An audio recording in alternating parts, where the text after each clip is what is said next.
So this section here is something we're going to go over in class and really bring together our graphs, our quadratics, and how those two things connect. So it says there is an interesting connection between the x-intercepts or zeros of a parabola and complex roots with non-zero imaginary parts. So that basically means complex roots where we do have something with I. The next exercise illustrates this important concept. So first we have a quadratic function, which we could graph, and we will in a second. And we're first going to algebraically find the x-intercepts of this parabola. So whenever we're looking for the x-intercepts, we're looking for spots on the graph, right, where there's some sort of x value. Let's say this is 8. We don't know what it is, really. I'm just actually going to write a question mark there. So I'm not sure what this is. But we do always know that the y value is 0 no matter where we are on the x-axis, right? So that's why when we solve a quadratic for the roots, we take this y out and we just set the function equal to 0. Now, after a quick look and knowing that 13 is a prime number, I can definitely tell I'm not going to have factors that add up to -6. So I'm going to go straight to the quadratic formula. So -6, because my b value is 6, plus or minus the square root of -6 squared, minus 4 times 1 times 13. All over 2 times 1. So if I simplify this, that becomes a 6, positive 6 in the front here, right, with a negative, plus or minus the square root. This actually simplifies down to 36 minus 52, which is -16 over 2. So this one simplifies nicely because 16 is a perfect square. So I have 3 plus or minus 4i over 2.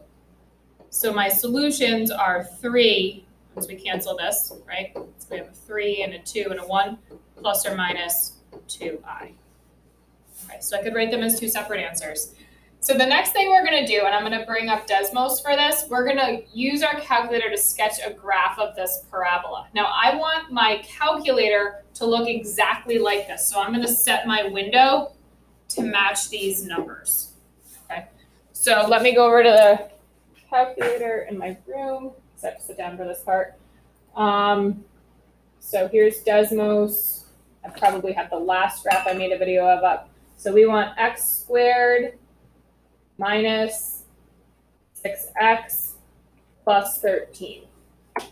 Now I'm going to go to this gear here to set the graph settings. If I look at my piece of paper, on the x-axis it goes from -5 to 10, and on the y-axis it goes from -5 to 20.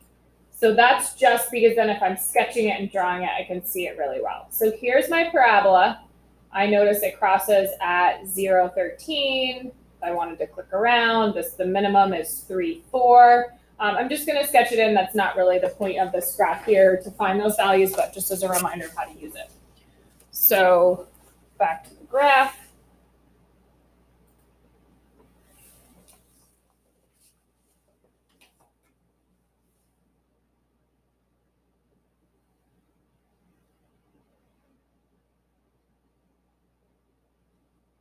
And it looks something like that. Not perfect, but we get the idea. So it says, from your answers to A and B, what can be said about parabolas whose zeros are complex roots? Now, I'm just going to cross this out. When we say complex roots, we're kind of assuming that there's some sort of imaginary number. Basically, the idea is if your answers to when it's equals to 0 are imaginary, it doesn't actually cross the x-axis in any real location. Okay, so basically, if these solutions are complex,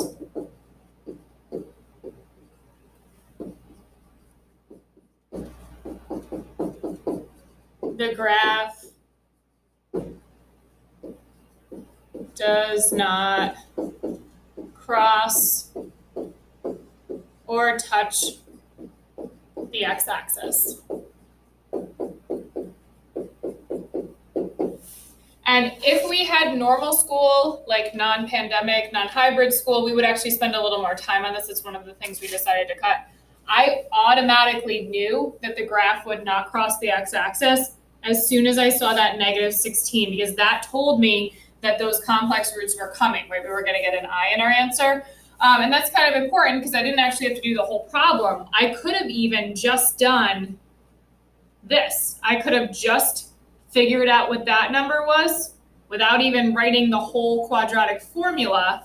And that would tell me, oh, I got a negative 16 there. My roots are going to be imaginary. That graph is not going to cross the x-axis, which doesn't seem super important now because we have nice things like graphing calculators.